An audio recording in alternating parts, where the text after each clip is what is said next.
بار بار میں ایک بات کہتا ہوں، دیکھو اس وقت کا جو سب سے بڑا بت ہے نا، سب سے بڑا بت جس جو اسلام کے مقابلے میں آ کے کھڑا وہ ہے ویسٹرن کلچر، اور وہ ویسٹرن کلچر کا خلاصہ اگر میں 2 لفظوں میں بیان وہ ہے انڈیویجولزم۔ بات سمجھ میں آ رہی ہے کہ ہر آدمی دوسرے سے آزاد، کسی پر کسی کا کوئی حق نہیں، ہر شخص کیا ہے، اور اسلام بالکل اس کے اپوزٹ، اسلام بالکل اس کے الٹ ہے۔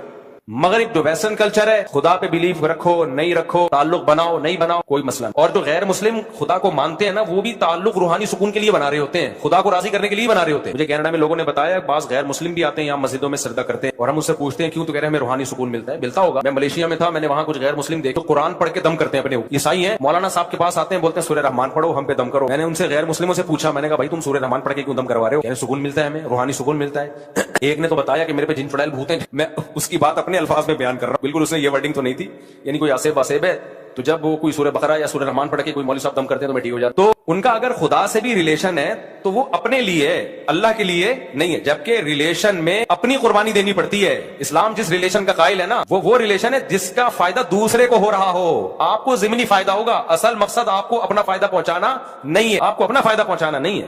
تبھی حدیث میں آتا ہے رشتہ اس سے جوڑنے کا حکم ہے جو تم سے توڑ رہا ہے، جو تم سے توڑ رہا ہے اس سے جوڑنے میں آپ کا کوئی فائدہ ہے یا ٹینشن ہے؟ فل ٹینشن، کوئی فائدہ ہی نہیں ہے آپ کو۔ اللہ سے ریلیشن، آپ کو اس میں مزہ آ رہا ہے یا نہیں آ رہا مزہ، روحانی سکون مل رہا ہے یا نہیں مل رہا، آپ نے اللہ کا حق ادا کرنا ہے۔ کتنے لوگ ہیں کہتے ہیں ہمیں نماز میں مزہ نہیں آتا، نماز پڑھنے کا دل نہیں چاہتا، بالکل مفتی صاحب نماز میں دل نہیں لگتا۔ میں ان سے کیا جواب میں کہتا ہوں، وہی جو علماء کہتے ہیں، بھائی دیکھو غلام کا کام ہوتا ہے آرڈر کو فالو کرنا، چاہے دل لگے چاہے نہ لگے۔ آپ کا باس آپ کو کہتا ہے کہ یہ چیک ہے، کمپنی کی رقم فلاں بینک میں آئی ہوئی ہے، اکاؤنٹ سے نکال کے لے آ۔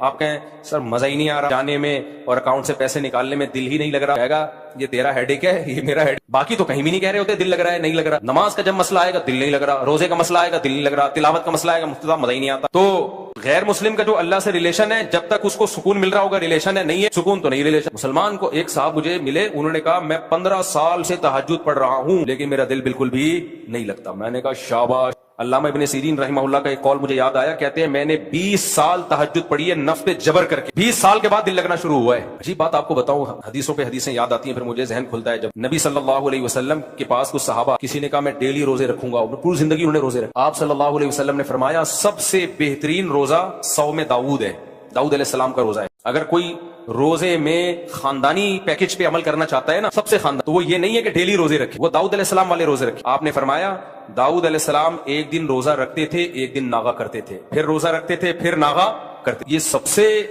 بہترین روزہ کیوں ہے؟ وجہ اس کی ہے کہ اگر آپ کنٹینیوسلی روزے رکھنا شروع کرتے آپ کی باڈی کمزور ہونا شروع ہو جائے گی، جبکہ نبی نے فرمایا اللہ کو طاقتور مومن کمزور مومن سے زیادہ محبوب۔ روزے کا بنیادی مقصد روحانی قوت پیدا کرنا ہے، جسمانی طور پہ کمزور کرنا روزے کا مقصد نہیں ہے، کیونکہ کمزور آدمی سے زیادہ اللہ کو کون محبوب ہے؟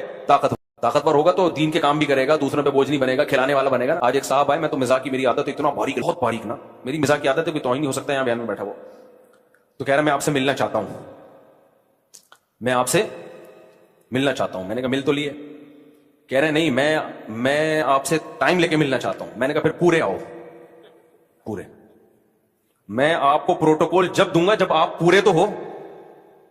میں نے کہا بھرائی کرو، پورے آدمی پورے بن جاؤ، پھر میں آپ کو ٹائم دوں گا۔ میں نے کہا ابھی آپ پورے نہیں ہو، وہ بہت ہی باریک سا بیچارہ نا، تو ویسے ٹائم دے دوں گا، کوئی اتنا بڑا مسئلہ نہیں ہے۔ خیر، تو روزے کا مقصد کمزور کرنا نہیں ہے، کمزور کر کے کیا ہو جائے، نہ جہاد کے قابل نہ تبلیغ کے قابل، کسی کام کا نہیں رہتا وہ، واقعی تو وہ جو میں جس ٹاپک پہ بیان کرتا رہتا ہوں اس کے قابل تو بالکل بھی رہے گا۔ میں اب چھوڑ دیا اس ٹاپک پہ بیان کرنا۔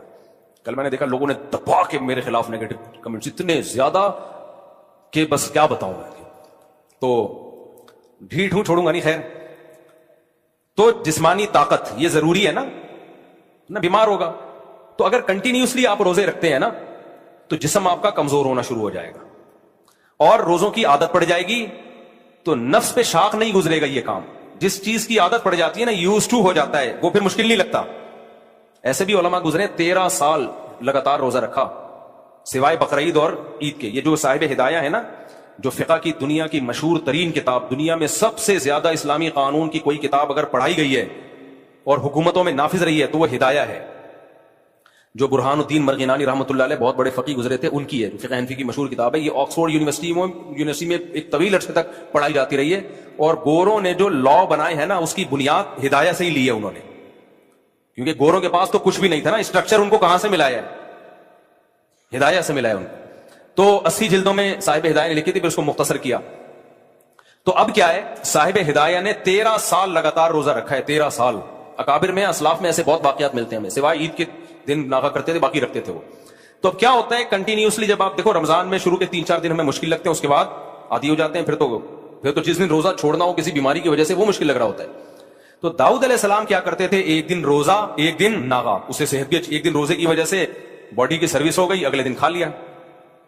لیکن ہوتا پھر اگلے دن روزہ رکھنا بڑا مشکل ہوتا ہے, کیونکہ نہ رکھنے کی عادت پڑ رہی ہے نہ چھوڑنے کی عادت. کتنا مشکل کام ہے. اس سے روحانی قوت بڑھتی ہے, آدمی کی قوت ارادی بہت مضبوط ہو جاتی ہے کہ وہ جب چاہتا ہے جو کام کر سکتا ہے. ہم بہت سارے کام کرنا چاہتے ہیں, ہماری قوت ارادی ساتھ نہیں دے رہی ہوتی. صبح شام سوچ رہے ہوتے ہیں یہ کریں گے وہ کریں گے, کرنے کا ٹائم آتا ہوتے نہیں ہے. تو جو مشکل کام کر لیتے ہیں نا, ان کی قوت ارادی ہو جاتی ہے مضبوط. جیسے جو ہمت کر کے ایک دفعہ نشہ چھوڑ لیں. ہمارے ایک دوست تھے, یعنی اب دوست بنے, جب نشہ کرتے تھے اس وقت دوست نہیں تھے وہ. تو انہوں نے بتایا مجھے نشے کی عادت پڑ گئی تو مجھ سے چھوٹتا ہی نہیں تھا.